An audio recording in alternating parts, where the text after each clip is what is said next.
The Sports 2000 Sports Racing Car Club is brought to you in association with Locks for Vans.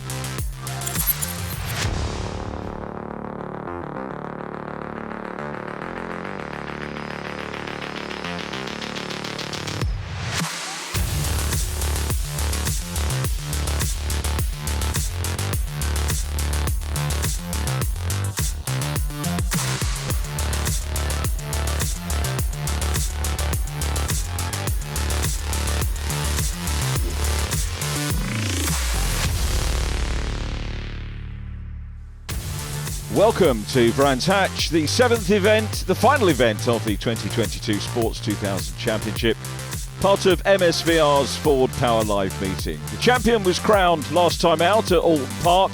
Let's hear from him. Here's Josh Law with Barry. Josh, from Alton Park onwards, 2022 Championship of winner of the Durotex. Now, that's got a pretty good ring to it. It certainly does, yeah. It's been a great year.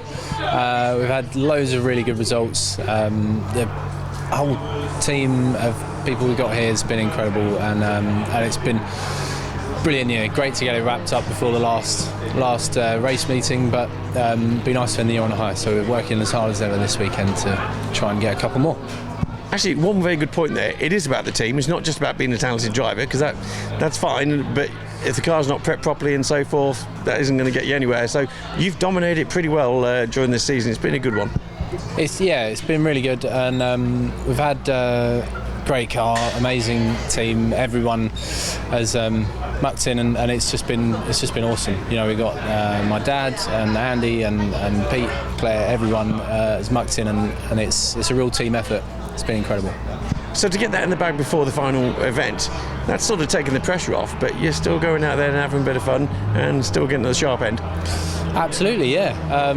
Sort of feeling as racy as ever, really. You know, winning a championship's amazing, but I also want to win the races and end the year on a high. So it'd be really nice as well for just to sort of reward everyone's hard work with a really good end to the year. A couple of wins and, you know, like I say, reward the team and our amazing sponsors.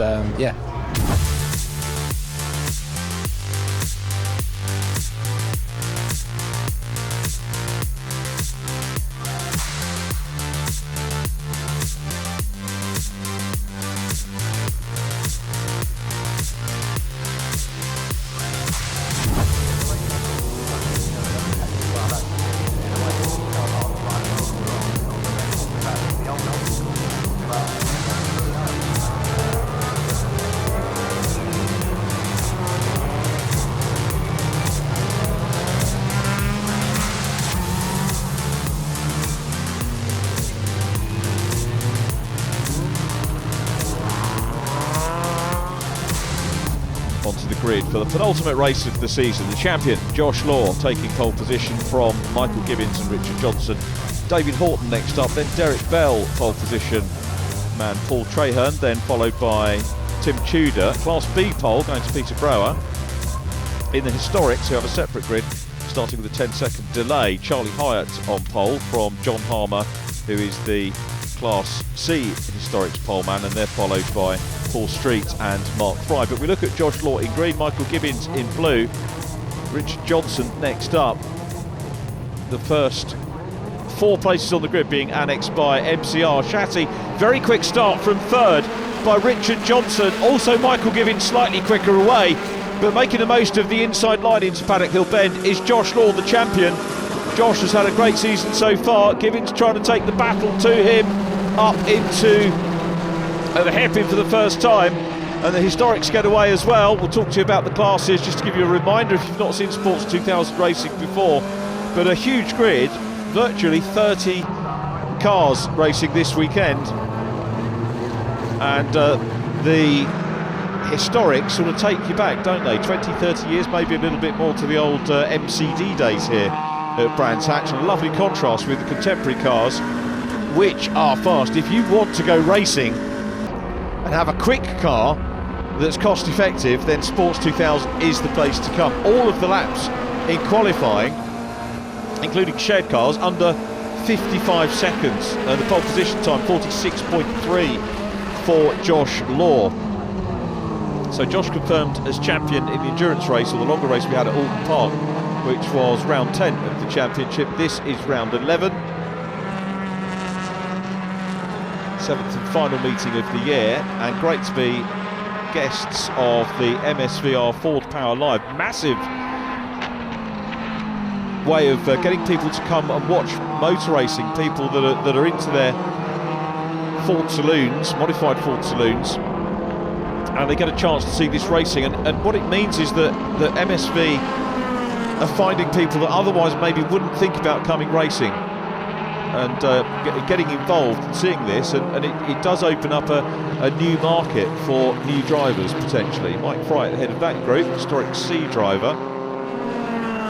The Indy circuit at Brands Hatch, wonderful place as well, because you can see all the cars all the time. It's a little bit of a cliche, but absolutely true that once people hear these cars out on track, they will come and have a look. So Mike Fry up ahead of Nicholas Johnson in the 62. Nicholas running 4th in historic C.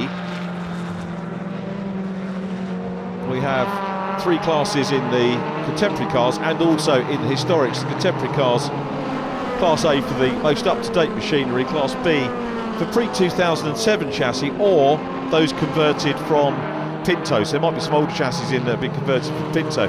And then, having a look on the inside there, was Charlie Hyatt looking to make a move up. I think Charlie dropped back from the pole position. The historic runners will catch up. Some of the front runners will catch up the deficit on the tail enders of the modern class, contemporary class, as the race continues, for sure.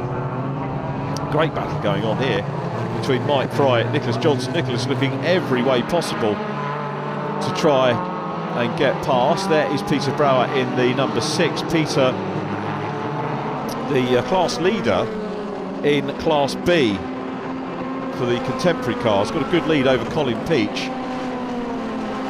Colin having had 4 class wins so far. Actually, Peter has as well.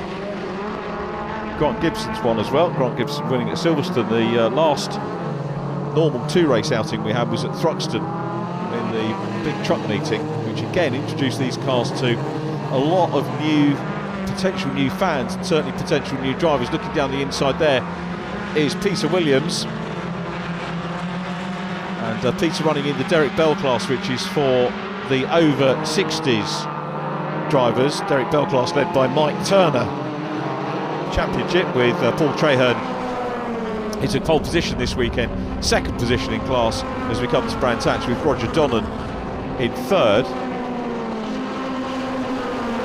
Charles Billingsley, the outgoing champion, is Derek Bell. Tom Stoughton was last year's Duratec champion. Pinto was run by Ross and Nick Hyatt, and historics by Trevor Welsh. John Eiley getting stuck in.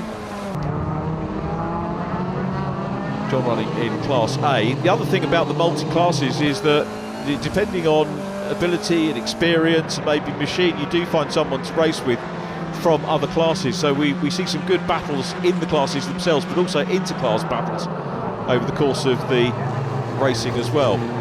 Still trying to close in is Nicholas Johnson on Mike Fry in the 33 car. Mike Fry from Nantwich, that's a Tiger SC81, I beg pardon, SC79, gave him a 2-year advantage there. So the 79 being the year the car was originally built. So these cars have been around a long time, and it says a huge amount about the care that the owners have put into these cars over the years, but also how very well built they were in the first place, that we've got a healthy grid, a separate grid for the historics. They've actually had separate races at various times over the course of the year. Dominic Leslie goes through in the red number 3 MCR.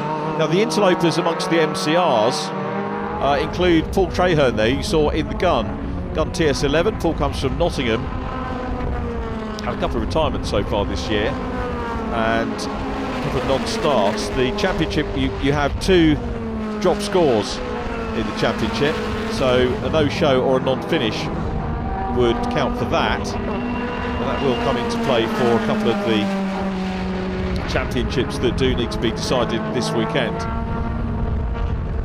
Paddock can go very much perfect conditions here, as John Harmer continues on his way from Paul Street. Interesting battle between these two, John and Paul, in separate classes. John Harmer running in Historic C, and Paul Street is Historic A. Historic A is for the newer cars, 1987 and later. So you've got the interesting scenario here of a newer car chasing one that was built from Class C, 1983 and earlier.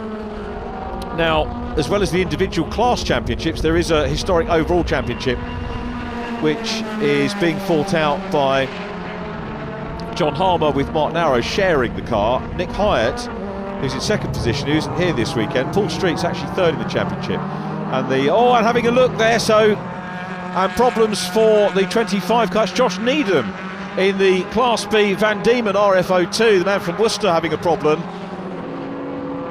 And that is going to, it's going to give everybody a little bit of a break, isn't it? We go on board with Tony Barwell in the 77, the Banbury racer, up ahead of Paul Traherne, the Derek Bell. Look at this absolutely wonderful shot. Traherne goes around the outside. And Paul qualified 5th, so Tony Barwell up racing with someone who qualified a little bit higher up the grid than him. Back on board with Tony Barwell in the 77.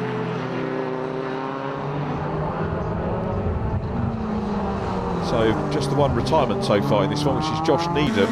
20-minute race, David Horton getting stuck in as well. And look how the traffic now starts to come into play. Clive Steeper in the Historic C Tiger SC80 is there, and they're having their own battle. So it really is an art form for the Duratec class drivers to pick their way through the traffic whilst having their own battles as well. Mike Fry still enjoying his race. Through on the inside there goes David Horton, making good light work of the traffic, and the Historics will be mindful of the Duratecs coming through. I think we covered up the classes. There is a Class B in Historics as well, 1984 and 1986, but I don't think we've got anyone in Historic B this weekend. It's A's and C's predominantly. As Mike Fry again coming under pressure from Nick Johnson. Richard Johnson is coming through as well, so Richard Johnson qualified 3rd, running in 3rd position, so the race leader's getting stuck into the Historics now. Historics aren't necessarily hugely away from the lap times of the Duratecs, but with the 10-second delay at the start, it does make them quicker to catch for the contemporary cars. Mike Fry going wide there, and just letting the cars through. Mike will do his best to try and fight back for Nicholas Johnson, who's gone through. Nick second in Historic C, that led by John Harmer at the moment. Mike Fry 3rd, so that was a second place battle within Historic C. Mike Dodd in the mix as well. And the 27 car of John Harmer, as I say, shared with Mark Narrow over the course of the season, and John coming in and doing race 1. The race 1 results will set the grid for race 2. So just a singular qualifying session, and it means that they will start in their formerly separate grid. Duratecs at the front, Pinto Historics at the back. So Josh Needham will be starting off the back of the grid. There is Tony Barwell again in the 77 car. We ride on board with the MCR S2, man from Banbury. Super view. Going uphill, you really do get the shot, the low down shot on these cars. You probably see plenty of saloon car onboards, but the low down onboard on these sports prototype races really shows you the undulations of Brands Hatch. You get that much more from these. Charlie Hyatt, who qualified on Pinto pole, gets a signal from the driver in front to pass on the inside, which he does, makes the move safely on Mike Dodd. Coming through is Paul Traherne. Paul Derek Bell class. And we've got Mike Turner in the Derek Bell class and Roger Donnan, along with Peter Williams. So 4 drivers fighting it out for the over 60s. And the cars are pretty nimble as well. You can see that the Duratecs and the Pintos, extremely nimble cars, and they'll make their way through the traffic quite quickly with the speed and agility that they've got. Dominik Leslewski qualified 7th in Class A, was 10th on the grid overall, and going across the line is Nick Bates. So a good battle on here. Bates to the outside run into Paddock Hill Bend, might go for the cutback. That would be a traditional move to make here on Ashley Law. Can't quite go through. So on board with the champion Josh Law coming down into Graham Hill Bend. You can see Josh has got plenty of traffic to have to deal with now. This is how the champion deals with it. Tees up the inside run, again being given room by his fellow competitor on the inside, so safely through along Cooper Straight and into Surtees. And the champion now the third car of this group, about to pass Nick Bates on the Class A runners, the man from Lutterworth, very neatly down the inside, passes the 73 car as well. That's Ashley Law that we saw go through a moment ago. So Josh passes Ash, and then from the inside switches the outside at Paddock, judged the speed very well going into Paddock, passing the number 16 historic car of Richard Cook. Richard qualifying 3rd in historic A. Very good, respectful driving from everyone here. This is the super thing about the Sports 2000 Racing Car Club, that they promote close racing, they promote gentlemanly racing as well. I'm sure people will have a battle, but also you'll see respect being given on track between the classes. Not too many championships with such a difference in the classes between the Duratec's and the Pintos that would actually give and display that kind of racing that Sports 2000 do. So Joshua Law still leading, Michael Gibbins in 2nd place, Richard Johnson in 3rd. The battle for 2nd position in the overall championship is still very much on. Michael Gibbins working hard here under the Burton Power Bridge.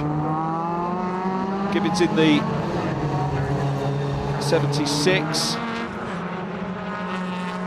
Makes his way through, passes Nick Bates. Also there is Andrew Butler in his MCR. And from Norfolk, here comes Michael Gibbins along the straight once again, turns into Surtees. The speeds are absolutely brilliant, and the best thing to do, of course, is try and get yourself a taster with the formula. If you're racing something already, get yourself a taster and then come in. As I say, very cost effective and extremely quick. If you're watching this and wondering where the cars race, to give you an example, this year's championship opened at Donington, we raced at Silverstone. Brands Hatch, this is the 2nd Brands Hatch meeting, raced at Snetterton, Thruxton and Alton Park, so all premium venues and terrific racing. And where appropriate, if the grids are big enough, then we have a separate grid for the Historics. Historics are a great place to come in to the championship, or you can come in and race in Class A. It doesn't matter what your experience is, plenty of people that will tutor you. In fact, there are a number of ARDS registered racing school driver coaches within the championship as well, that will help you. Plus the various manufacturers would be delighted to talk to you as well. But just look down the names that we've got: MCR McGunn, Van Diemen represented, Lola, Tiger. Huge antidote to single make racing this, although of course there is a relatively dominant car in the MCR, but plenty of other very competitive machines. Join Tony Barwell again. Blue skies, fantastic weather. They can't even arrange great weather for racing here at Brands Hatch. So Andrew Butler giving chase to Nick Bates. Bates in the number 4, getting a couple of track limits warnings coming through here, as ever you do at Brands Hatch, particularly with these cars which are going to push on at various corners. I suppose the main culprit corner-wise is going to be Graham Hill Bend. We do get a few of those, so there might be some adjustments in the results to allow for track limits as we go back and see Nicholas Johnson still running well. Nick still in 2nd in Historic C. John Harmon, the leader from Paul Street in the Historics. Now here is our look at Colin Peach, who's making great progress. An issue for Andrew Butler, who is facing the wrong way. Nasty position to be in at Druids. Marshall's very quickly on the flags. We've got the LED lights as well, which would warn drivers there's a problem there. And it is a potential problem with Sports 2000 because the lap times are so quick. thankfully, and you can see the green flag being waved afterwards. I think by now probably everybody has seen that. A potentially nasty moment averted. Josh Needham's car still parked up, that's the 25. Thus far, we have averted a safety car, thanks to great driving standards and also superb marshalling, as Charlie Hyatt continues to get stuck in. So, now, famous last words, curse of the commentator, out comes the safety car board to deal with Andrew Butler. Probably the right thing to do. Now, although the cars are aware that Andrew's car is stranded at Druids, and also it's an opportunity to move Josh Needham's car as well, it is a good decision, so slows things down. Josh Law, the race leader, followed by Mike Turner. Mike, as you can see, is a lap down. He's in the Derek Bell class. Then the 17 car, Clive Steeper in white, at this stage is 2 laps down. He's running in the historic C's, and that's not a slight on the historics at all. It's really underlining the pace of the front-running drivers in the Duratec. Light still on the safety car, and I think the run-in towards the end of this race is going to be fairly short. Josh Law will be looking back, seeing where Michael Gibbins is. A few cars back, to be honest, and there is the tow required for Andrew Butler. Andrew has had third position at Alton Park, so a decent result for him, but not carrying that form here as the car is pushed to safety. You can see how well the circuit is designed to get the car behind the barrier. So Andrew Butler is safe and well, the car is safe and well, the safety car lights are off, and we're ready for the restart. And it's Joshua Law up ahead of Mike Turner, who's running third in the Derek Bell class. He's a lap down in the number 7 car. Then it's the number 17 of Clive Steeper. So Josh Law, if he had felt the pressure, and I don't think he has done in this race, with the pole position time really underlining his championship title, if he had any pressure, it's definitely not showing. But Michael Gibbins is on the offensive already, just the 1 car between himself now and Joshua Law. The gap as they go on to the last lap following the safety car is around about 3 or 4 seconds. Michael Gibbins in second, Richard Johnson is in third in the 21. There is Richard coming under pressure as well, so that's Ashley Law. Ashley, I think, is a lap down as well. It's going to be Josh Law, I think, to get into double figures with his race win in this one. Goes through Clearways. This is lap 29. Might have squeezed in 30 laps but for the safety car. So here we go, maybe a little bit more. Josh Law is going to take a 10th win of the season. The champion takes the race win here on the Indy circuit at Brands Hatch. Michael Gibbins in his MCR will take second. It's MCR's first, second, third and fourth. Third is Richard Johnson, fourth David Horton. Derek Bell winner Paul Traherne takes fifth place in car 71. Tim Tudor, that's the gun by the way, so the first gun is fifth place and winning the Derek Bell class. The Class B won by Colin Peach, fifth win of the season for him.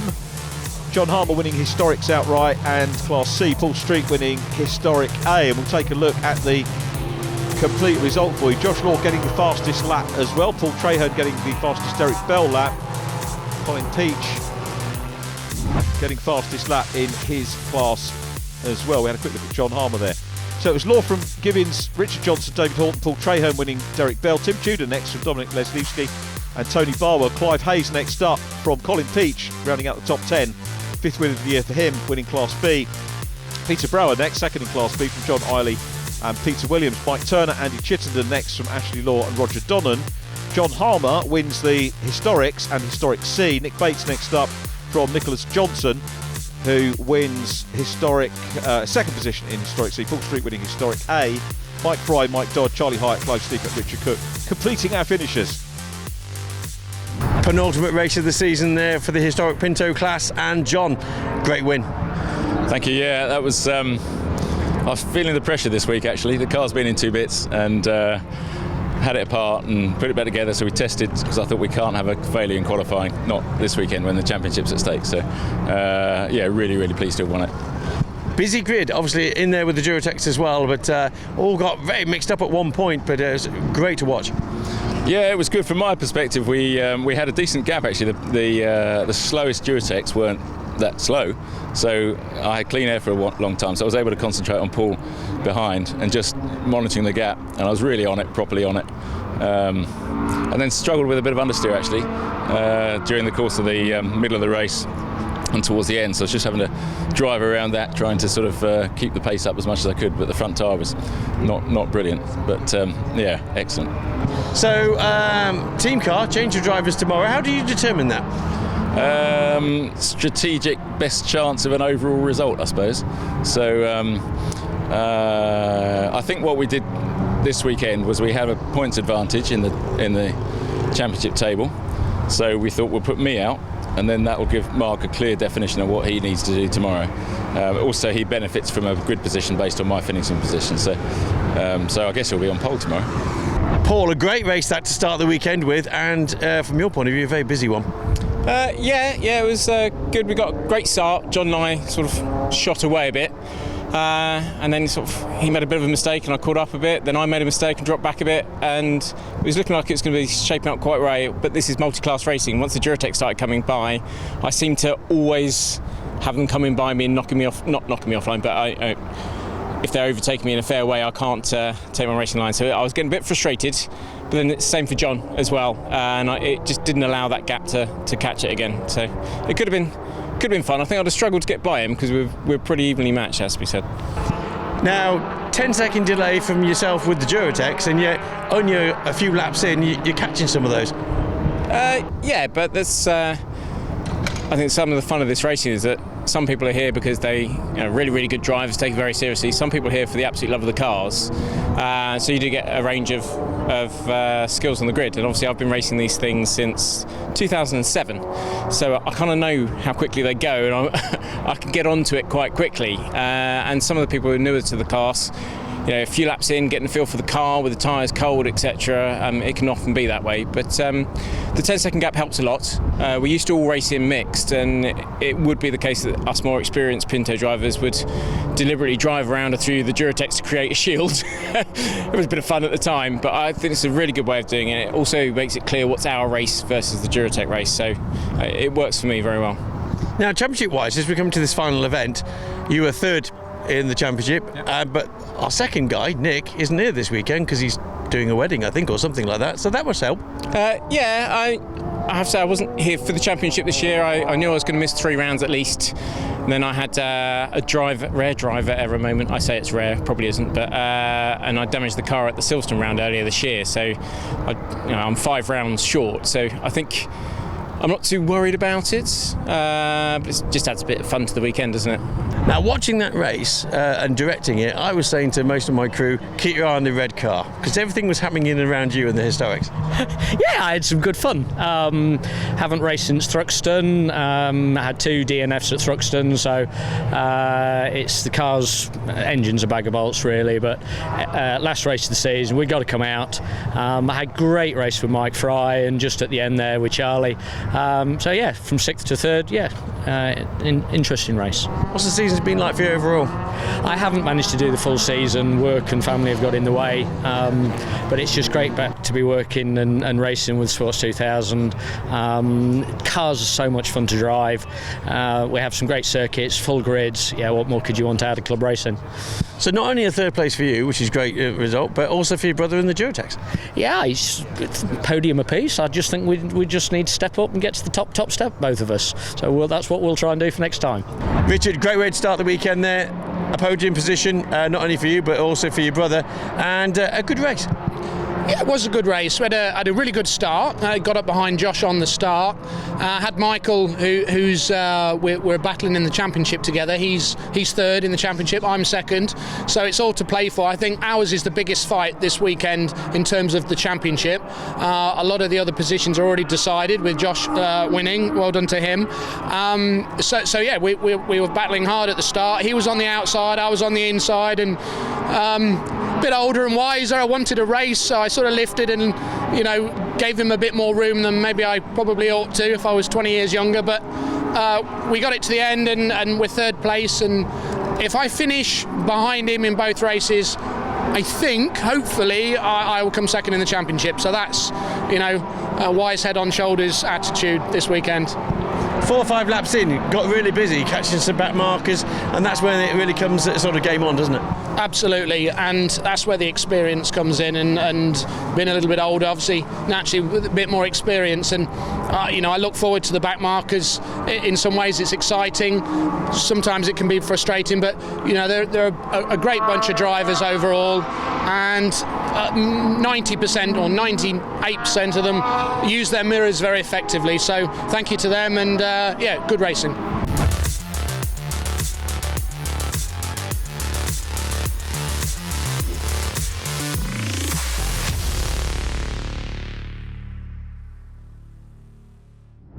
Now, Clive, we caught up with you briefly at Silverstone. It's been a very busy season so far, hasn't it? It's been a terrific season. We've been lucky with the weather, but the racing's been great. We've had Pinto-only races this year, which has really made a huge difference in getting our historic cars out. And it's also meant that the Duritex get to race on their own, so they have a really good race. So that combination with also the mixed races, which reflects true sports prototype racing, it's been an absolutely wonderful season. And we've had great sponsors this year, so it's really brought the whole thing together. I know you're as many roles that you do for the championship. Sponsorship liaison is one of your key roles. Thankfully, we've had lots of vans for yet again another year. It's key, isn't it? Sponsorship for the actual championship, sponsorship for drivers. It's a very important task. It is. It has obviously significance. And I think for us, because of the way our club is set up and the sort of the culture of it, which is it's a value and family-based type club, then the sponsors who work with us, they like that quality, and it means they can bring their clients, they can bring their families, they can use it as a reward system. So whilst you're right, it's about money, they actually get other benefits out of it, and people having a great day like they will be today and tomorrow, that has real worth to companies, I think. And it's working because, yes, it gets cars on grids, but that's only part of the story. It's about getting the viewers, and you and I have in the last few years got into social media, and it's working, isn't it? Oh, absolutely. I mean, this year's been amazing for us in terms of social media. We've had over 500,000 hits across all the typical platforms, and then we get to do events like Silverstone Classic. We had a number of cars out there. There's 120,000 spectators. That's great for the sponsors. And with Lock for Vans, they can bring one of their vans along. They can have a stand, so they can have a trade presence as well as the presence of the brand. You've only got to look around this paddock. There are vans everywhere, so the security systems that they design and develop, there's a lot of people here want them. Now, Alan, we've met each other a few times during this season. It's been a busy season for all, but your first season officially as coordinator of the championship. That's correct. Yeah, it's been a great fun, and they're great boys to be involved with. Now, you've been involved in motorsport with historics and so forth for many years. You thought you'd retire, and then we got you involved in this one. Yes, I got approached by Mike Turner at the end of last year, wanted to know what I was going to do, and I said I didn't know. He said, I think I've got something for you to do then. And it's been great. I mean, I know a number of the guys because with the Pinto engines, some of those guys have been doing historics. But I came into this just knowing a few people, and they've been very welcoming. It's been a great bunch of people to be with, and good racing as well. And very good discipline on track. I mean, we witnessed it today in this last race. They're very good with looking after the safety car, looking after each other. No, it's a great series to be involved with. I've got to say, because this is our third time we've been involved with your good selves this season, and good, clean racing, there's a lot of respect. There's an awful lot of respect amongst the guys, and it's good to see, and it's nice to know that people are coming here, they're coming, meeting with friends, that it's a family involvement. A lot of them have got their wives and girlfriends here helping out. It's a great paddock to be involved in.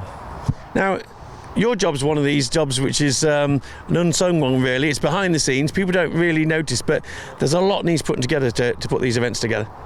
I actually have the easy part. I mean, I've got to say that Roger and Mike do a lot of the work in behind the scenes, and they're the ones that really need to be congratulated. And Terry as Clark here, he's very good. He's on the ball. For me, it's fairly straightforward because it's just simple communication. We have a WhatsApp facility here, so I can regularly communicate with the guys during the meeting. They're all very good. They respond to the communication, so my job's half done before I even start. So Chaz, I always like catching up with people behind the scenes because that's what makes these things work. Now, you've been associated quite a while with this, race commentary and doing the race reports. You've got to be a busy guy. Yeah, it's always good to be involved in multiple ways in a weekend. You know, I get to come and chat to the drivers and teams and see how everybody's weekend's going, and then I get to watch the racing, enjoy it, shout about it, try and promote it on social media, and then of course do the race reports as well, relive it afterwards. You know, I'm very lucky to sort of be involved with it in so many different ways. I mean, it's such a large grid. There's a lot of people, as we can see here, even in between races. Do you feel pressure to, like, you've got to name check everybody, or how's it sort of work? There's only a few occasions where we get a car on the grid that I haven't seen before, and obviously the more years I'm involved with it, the more I recognise people and maybe change liveries and so on from year to year. Usually for me as a commentator, it's down to car numbers, which often don't change as well. People see that as a bit of an identity, but it's such a close family that you very quickly learn. If anybody new comes in, you get acquainted to them very fast and you have a good chat with them, and it's such a friendly paddock. I mean, I'm always up for having a chat with people and catching up, so it's perfect for me, really, to be honest, and it adds to the commentary because they're so easy to speak to as well, and everyone's really eager to show you their car and show you how they've worked on it, what's changed from last time, and just even their personal life as well, just knowing what's going on behind the scenes. It's a wonderful thing to be a part of like that, and yeah, it's not often that I have to name check people, no.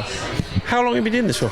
I started actually in July 2020 when we had the first race since COVID at Snetterton, and that was the first event I'd ever done in my real world commentary career, because I started in sim racing back in 2018, and now I do it full time and I commentate all over Europe and have many different championships, and it's a dream come true. It's a hell of a job. It's good fun. And there's a lot to learn. We've got people from all walks of life, haven't we, on this grid?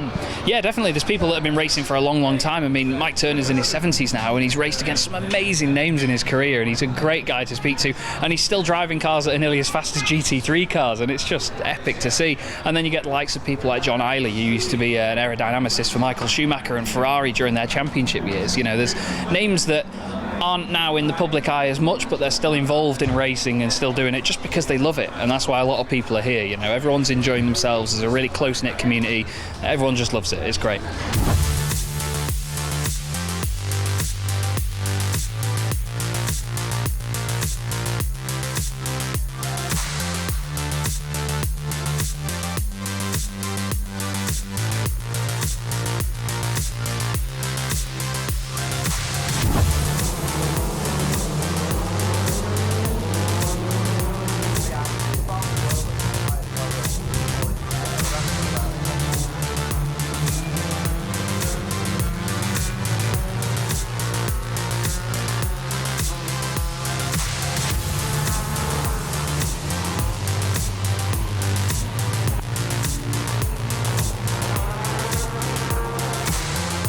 Clive Steeper coming to line, as is Tony Barwell.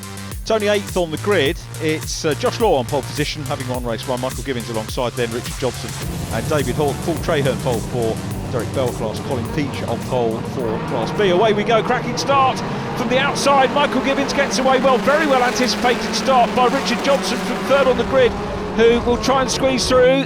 Second and third side by side as to go into paddock. Here's the view from Josh Law. Out front though, Michael Gibbins got away very well from the front row. Not the best of starts from Josh Law, who finds himself back in fourth place. So the Duratec's make their way down into Graham Hill Bend for the first time, and we watch for the, well, they've already started. The Pinto Historics already underway. At the front of those, it's Paul Street in his Lola who leads. So Street in the lead, Martin Arrow in second position at the moment from Nick Johnson, Nick in red. Meanwhile, back with the race lead, and it's Michael Gibbins who is there, and a huge amount of work to do for Josh Law as Paul Traherne looks to the inside of Dominic Neslewski,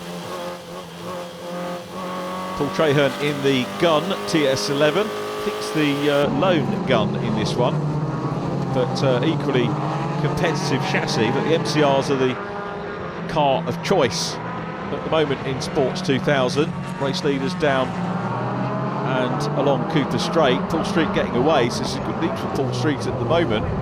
Good annex second place overall in the championship, and possibly the Class A title as well. We have to work back on drop scores in terms of that. Up into second position now. You just saw Joshua Law making his way through and past Richard Johnson into second position, so 2 places gained. And these are quick cars, but also nimble enough to be able to overtake if you've got the skill. Tony Barwell still getting stuck in as well.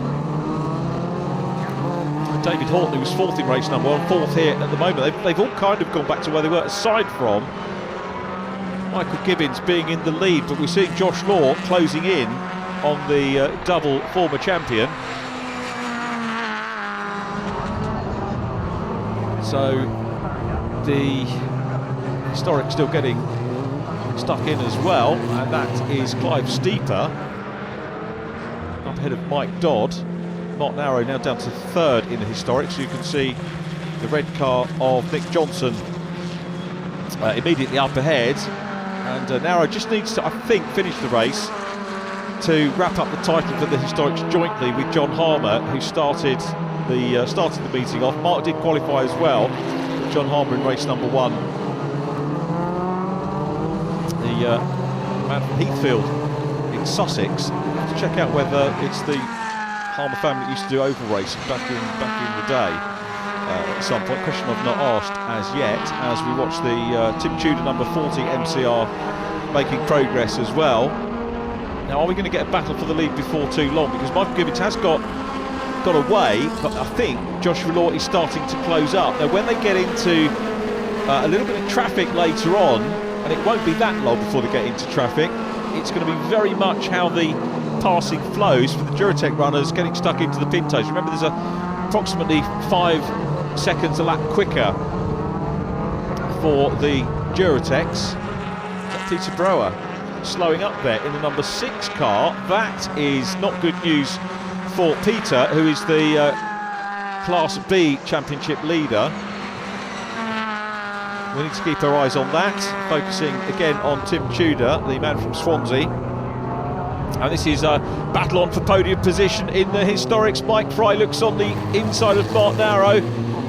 Coming up as well is Clive Steeper. They're side by side. Narrow's got the line as they go down into Graham Hill Bend. Mike Fry's going for the big turn up round the outside and does it again. That was superb, respectful racing, giving each other room. The cars don't touch at all. You could do in these, but they love their machines. They respect each other superbly. An excellent pass there. So Mike Fry goes through into 3rd position in the Historics. Fry running in Historic C. So 2nd in Historic C at the moment. We've got Paul Street leading Historic A. And then 2nd position in Historics is the Class C leader Nick Johnson in red. And then 3rd in Historics, but 2nd in class Mike Fry. So wherever you look, a crowded track and battles going on absolutely everywhere, including behind Mark Narrow. These two dicing out. We've got Clive Steeper and Mike Dodd, both of them in Historic C, battling it out for a podium position in the 1983 and earlier class. So these are effectively the oldest cars on the grid, but still providing superb entertainment and great value for money for the drivers that are there. Mark Narrow running in Historic C as well. See what Mike Dodd could do. Goes to the outside. Might have to make do with the cutback if there is space on the inside. At the moment, it looks like Clive Steeper, I was going to say, has got it covered. He's not being overly defensive. And down the inside goes Mike Dodd, I think, to make the pass. But if he looks in his mirrors, he'll see that the lead pair, who are closer together, are now closing up. Michael Gibbins still the race leader. These two very much still at it. Clive Steeper holds on to that position from Mike Dodd, but now he's got the overall race leader, Michael Gibbins, coming up. Gibbins gets past the 1 along Cooper Straight. Now he's got a Pinto car between himself and Josh Law, and I said it's very much about how the traffic falls, and Josh Law's got two cars battling side by side, and that unquestionably has to slow him. He won't be cross about that because they're having their own battle. Picks his moment, moves from the inside to the outside, passes Clive Steeper, and he'll have a look around the outside of Mike Dodd, which he does safely with the extra power and grip, and will resume his chase of the race leader Michael Gibbins, who's got away now. Gibbins having passed Martin Arrow. So Josh Law, I tell you what, Josh is having a real old workout here, and what I respect about this is that Josh won the championship at All Park, so he's gone all out guns blazing to take pole position and the win in race number 1, and he's going hell for leather here to try and close in on this man Michael Gibbins. These guys just love their racing. Championship's almost an aside, isn't it? It is important for sure because it goes down in the record books. Blue flags being shown to the historics, and as I say, where they're involved in their own battles, you know, you can forgive them for doing that. They need to be able to do that. They've paid their entry fees as well as the Duratec guys out the front, so it's still Gibbins from Law on board with David Horton. Passes Clive Steeper. David Horton, one of the front runners, of course, having started in that 4th position. Again, super driving by the number 10 there. You saw Charlie Hyatt just giving a little wave past to the Duratec runners. 25-minute race. Race 1 went for 29 laps with the safety car. Don't mention the safety car, actually. That's the key thing, isn't it, to take away from race number 1. There's Peter Williams dicing it out with Clive Hayes. So Peter Williams, one of the Derek Bell runners. Clive Hayes, Class A car. Both of those guys battling for track position in just to stay in the top 10 at the moment. There's Tim Tudor in yellow, starting to close up on some of the historics as well. Tony Barwell up ahead of Clive Steeper. So now Peter Brewer, I can tell you sadly, Peter Brewer has retired. He was slowing when we saw him. Dropping back, and that is a problem for Andrew Butler. Ironically, at the same place we saw in race number 1, but this time the car has kept going, and he's managed to carry on. Now Andrew Butler, of course, being a non-finisher in race 1, had to start at the back of the group. His MCR gets going again, so he's going to have to play catch-up again. And trying to do the same is Josh Law. Getting a clear view at the moment of the race leader. Dives down the inside of Paul Street, the leading runner in the historics. So Paul Street leading the historics at the moment. And Josh Law, this is exactly what he needs now. So he and Michael Gibbins have cleared all of the Pinto runners. And these Duratec, and the battle, it has closed up. So Law in clear traffic, looking a little bit quicker consistently than Michael Gibbins, who got away well at the start. And Law has had to do closing up. Remember, 4th place as they went through Paddock Hill Bend for the first time. Nick Bates coming under pressure. That's down to Chittenden closing up on Nick. Great to see Andy and Nick having a good race of it. And that's for 15th and 16th position in the race at the moment. And still the battle for the lead carries on. So a little bit of traffic coming up. Now, as I said, this can work one way or the other. Very much onto the racing line as they come out of Clark Curve. Closing down on the car in front. Josh Law is just watching. I think they're both going to nip past on the inside. It's Andrew Butler again. So Andrew, lovely driving there from Andrew. Doesn't interfere with the lead battle. Keeps out on the outside line as they went into Druids. And the battle for the lead will carry on. Are we going to see Josh Law? I think it's going to be when are we going to see Josh Law put in a move or have a go. Now remember, this is absolute precision driving of these machines. As you heard Chaz say in his interview, not far away from GT3 lap times, to be perfectly honest. They're on the outside is Clive Hayes in the number 15 car, back on board with Joshua Law. Now, the thing with these very quick cars is that overtaking can be a premium.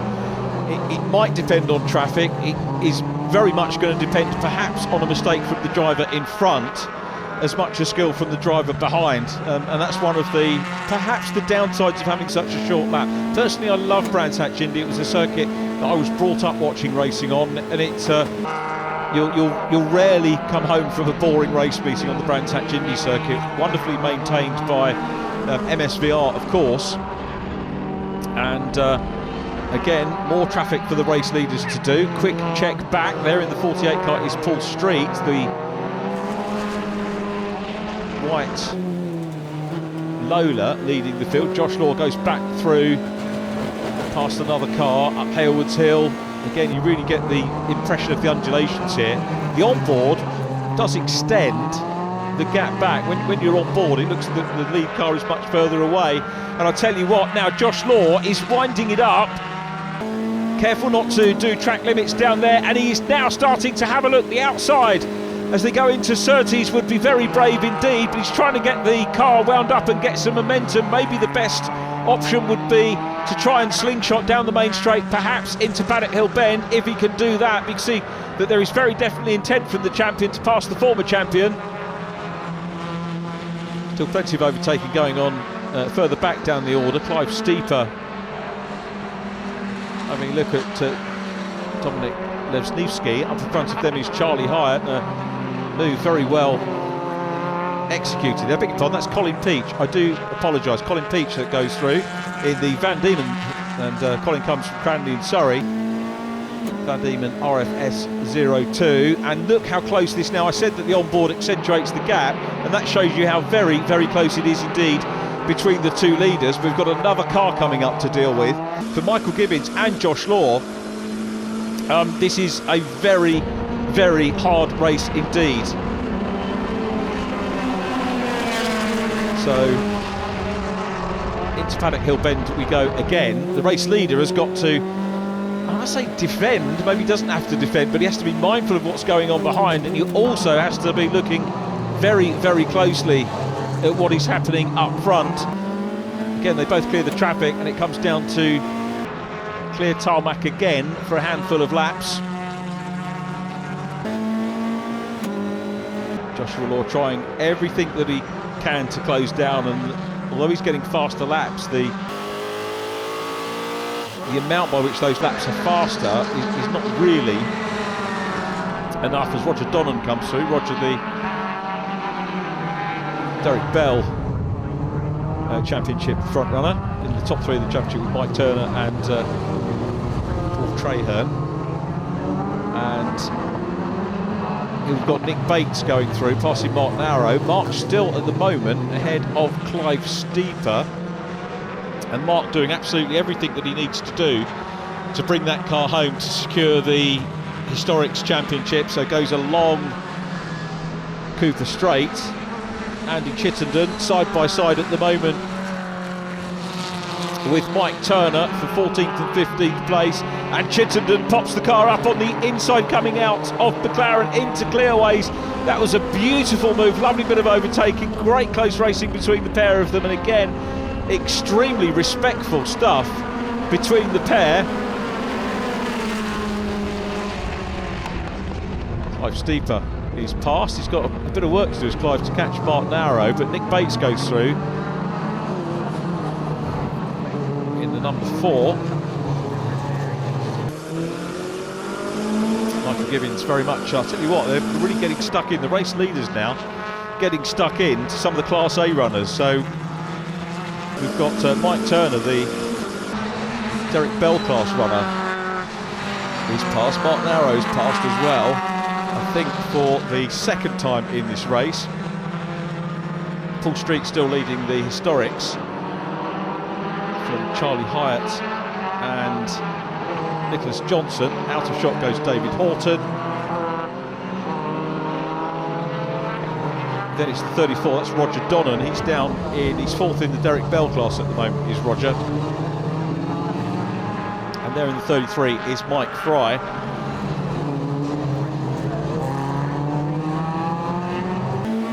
battle for the lead. Josh Law, what can he do? So traffic is a factor, and so too is performance, because these cars, whilst Josh Law is slightly the faster driver and getting the better laps, not significantly fast enough as they close in on Andy Chittenden, and now they go through Surtees. And it's Michael Gibbins still there. Let's have a look, see what Josh Law can do. There's nothing in terms of a gap going into clearways. We pop back, pick up on Mark Narrow, who in the Tiger SC80 looks like he's going to wrap up the championship in this one. Don't speak too soon. We mentioned safety cars in race 1 and then had one. John Eiley in the 44. Another MCR, man from Chipping Norton, racing well. And John still on the lead lap, dicing with Josh Needham there in his Van Diemen. So MCR versus Van Diemen. Peter Williams up ahead of Clive Hayes. Peter in the smart yellow and blue livery. Clive Hayes in the black and gold. Always looks wonderful on a race car, doesn't it? Harking back to those Team Lotus days, of course, of the early to mid 70s. Into paddock they go again, in towards the closing stages of the racing season here. Joshua Needham to the outside line, and once again now in the mix here. Oh, and a little bit of contact there between Mike Fry and Nick Bates in the number 4, and Mike Fry has got his drive wheels in the gravel, and that surely I've done it again. I mentioned safety car. We're going to get, I think, a safety car for that, unless the marshals can push Mike Fry's car out of the gravel. But a little bit of contact with Nick Bates. With this many cars on the grid, there is sure going to be some contact at some point, as through on the inside goes Richard Johnson. Mike Fry is out of the car, but we didn't want a safety car, but it is a necessary evil in terms of safety, as the name implies. This is possibly good news for Michael Gibbins, because he gets a break. There is our leader in the Pinto class, and that's Paul Street. Up at Charlie Height, Nick Johnson running in 3rd. So the recovery continues. Mike back in the car, and will read whether he carries on racing or not, but will probably be non-classified, because Mike's lost a little bit of time. Might maybe go into the pits. Have a look. Safety car lights. Now that's interesting. The safety car lights were on until it got into the pit lane. Normally they switch them off beforehand, so I'm not sure that Michael Gibbins will have known that we're about to go racing again, but he'll probably got the message now, because he'll see green flags, and Joshua Law will give chase. I said at the start of the safety car, it's probably good news for Michael Gibbins, because what it does give him over the next few tours is clear tarmac. So he's got a clear run, and we've seen that a clear run whilst Josh Law's been able to close up. Assuming that Michael Gibbins keeps on track and keeps a good line, it's going to be very, very difficult for Joshua Law to make a pass, but he's having a go. Again, looks to the outside run. This is going to stop. Michael Gibbins getting the wide racing line into Surtees. Gibbins hangs on to it. Law is really taking the battle back to him here. This is superb racing between the pair of them. Law equally has got the clear traffic to pick the qualifying line, as it were, to take the optimum turn into the corners and grab the apexes where required. Makes the move, looks at the outside, high and wide as they go into Paddock Hill Bend. Not close enough to do the cut back, and Michael Gibbins soaks up the pressure, has the odd glance in his mirror as they come up in towards Druids again. Round Druids they go, these two again pulling away from the chasing pack, and this meeting has been about those two. A little bit further back we get stuck in. There is our historic class leader, Paul Street, right in the traffic. The others are in the traffic. The leaders get that luxury, don't they, after the safety car, of having a big sort out and going through. Richard Cook about to be passed by the historic leader, but we go back to the outright leaders here, and the two of them are so close together. Jinking out though comes Josh Law, and on to the last lap, side by side. Law momentarily had his nose in front as they went into Paddock Hill Bend, but he was on the outside line. He couldn't quite make it stick around the outside. He's going to tee up the inside as they go into Druids. He's not close enough to do anything as they go into Druids for the last time. And Michael Gibbins, these two have had a real good workout, a class pair here without a doubt, really giving us some superb entertainment. Richard Johnson is running in 3rd place. Paul Street there in the white 48. there's Mark Narrow as well. Mark, I think, a little bit further back now, especially after the safety car, but Mark will wrap up the historic championship. Paul Street will wrap up the race, and looking to wrap up the overall race is Michael Gibbins, who comes down towards the checkered flag. It's going to be a last go for Josh Law, who tries to get up on even terms with him but can't quite do it. There was a little bit of an overlap there, but it was Gibbins that takes the win, and that's Michael's third win of the season. The former champion finishes off with a flourish, and he'll take that into next year without a doubt. Josh Law, super race, look at that. Again, the respect between the pair of them, superb. Richard Johnson behind them takes third place and crossed the line. The other class winners, Colin Peach comes through to win Class B, with the Derek Bell class winner, Paul Traherne, who was in fourth position overall. Historic A, Historics outright won by Paul Street. Historic C won by Nick Johnson. There is our historic winner. Wonderful to see these cars, a superb display put on. Here's confirmation of the result. Gibbins from Law, Johnson and Traherne winning Derek Bell class. David Horton from Tim Tudor, Tony Barmel, Colin Peach class B winner. Dominic Lesniewski next up from Peter Williams, completing the top 10. Then Clive Hayes and Joshua Needham. John Eiley 13th from Mike Turner and Andy Chittenden. Nick Bates 16th from Andrew Butler. Then Roger Donnan. Paul Street 19th winning the Historics ahead of Charlie Hyatt. Historic C 21st Nick Johnson, and he takes the class victory ahead of Mike Dodd, Clive Steeper, Mark Narrow and Richard Cook, completing the finisher's fastest lap to Josh Law. Time for a word with our winners. Michael, fantastic race to watch that. You and Josh were sort of hammering tongue most of the time there, and great way to end the season. Yeah, it was quite stressful for most of it. We got a good start, and I knew that was the best chance I had to get around him because he's just so quick here. But yeah, got a start. I was hoping it'd take him a little bit longer to get back into second, but he was there and I knew he was coming, so I was just looking after tyres as much as possible whenever I had a chance to keep him cool, and just about hung in there until the end.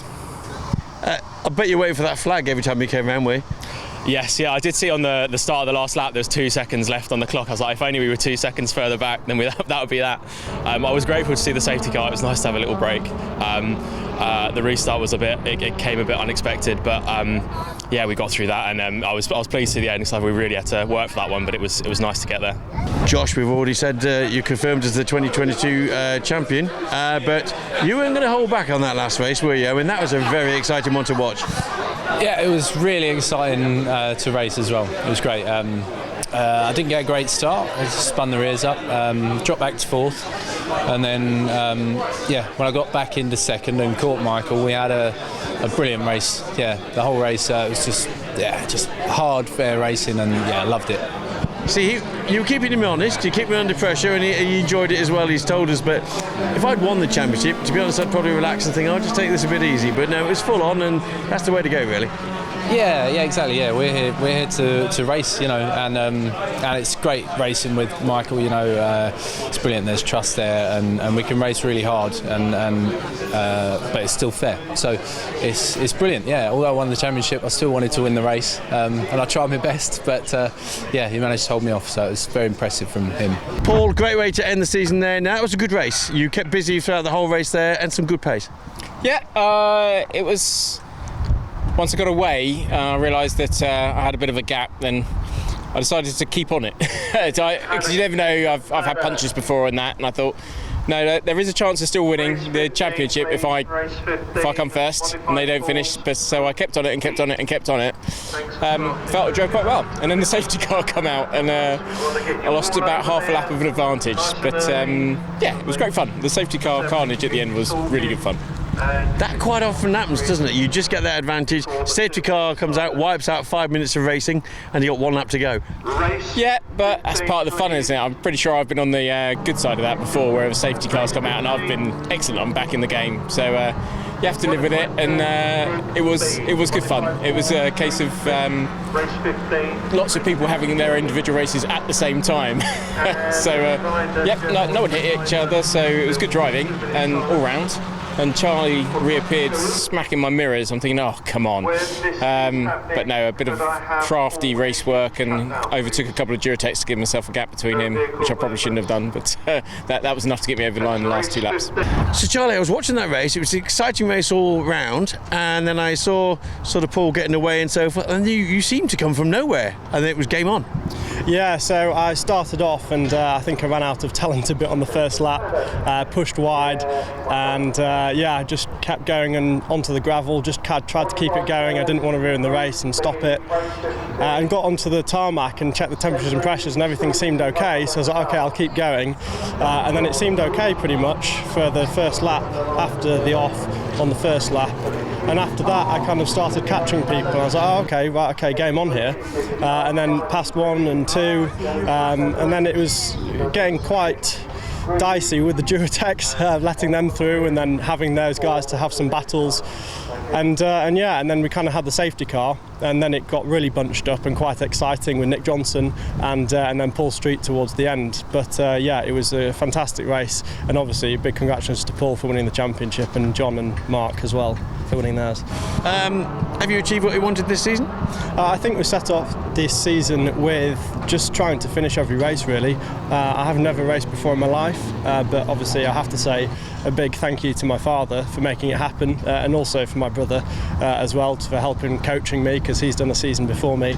But for all of us to race on the grid it's a dream come true, I think, for all of us, and my dad especially, who's raced for so long, and to race with his sons, and for us to race with our dad and my brother, it's really quite special. So we kind of embarked on this campaign at the start of the year, just trying to have some fun, really, and we've ended up having a few nice place finishes. My brother's done really well in his championship, and we've been developing, or Dad's been developing his Lola as well, hopefully for next season.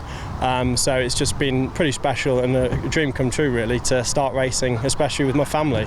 But also, I think a credit to the Sports 2000 community for being so welcoming, helping as well. Anything that I'm so inexperienced, so any question that I have for anyone, they'd be perfectly happy to answer, whether it's setup or lines or anything. Everyone's just so open and inviting and welcoming, and I think it's such a testament to the club and how nice it is as well to join when you know nobody.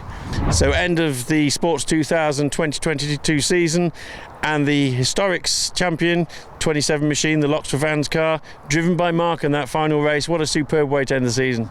Yeah, it was tough, really, because we just had to finish to clinch the championship, so it wasn't your average race. It was having to be careful, try and enjoy myself, but yeah, one eye on the championship and finishing. So, but it's not just one race, it's the whole championship. There were all 14 races that counts in the end. So yeah, had to take one for the team and be careful, but yeah, feels good. Well, you say just having to finish, that sounds easy. It isn't always in racing, and you're one of the shorter circuits, 28 cars, got very busy about 4 or 5 laps in. Yeah, you summed it up, really. It isn't very easy, because you don't necessarily get your natural rhythm. Your instinct is to go racing and race hard, but you just got to think this is a one-off, once a season type of thing. So you just got to be careful and bring it home. And yeah, you're right, very busy, and the Duratec's come past really quickly, particularly when everyone's bunched up after the safety car at the end. So yeah, had to be very careful. Last lap must have been 57 or something crazy like that. But better to finish with all the car in one piece and a slow lap rather than ruin the day for everybody. Heading home from Brands Hatch, the championship table is decided thus. Joshua Law is our champion. Congratulations to him from Michael Gibbins and Richard Johnson. The Derek Bell Trophy winner, Paul Traherne, Class B, that's won by Colin Peach from Peter Brower. In the Historics, congratulations to John Harmer and Mark Narrow, who take the overall title. Paul Street wins Class A. Nick Hyatt next up from Peter Needham. Second in Class C, Charlie Hyatt, and third was Chris Snowden. Warmest congratulations to our Lox for Vans Sports 2000 champion Joshua Law, and of course to our historic winners John Harmer and Mark Narrow. Thanks to Lox for Vans for their support this year. We hope you've enjoyed the racing. Thanks for your company. Take care, and bye-bye for now.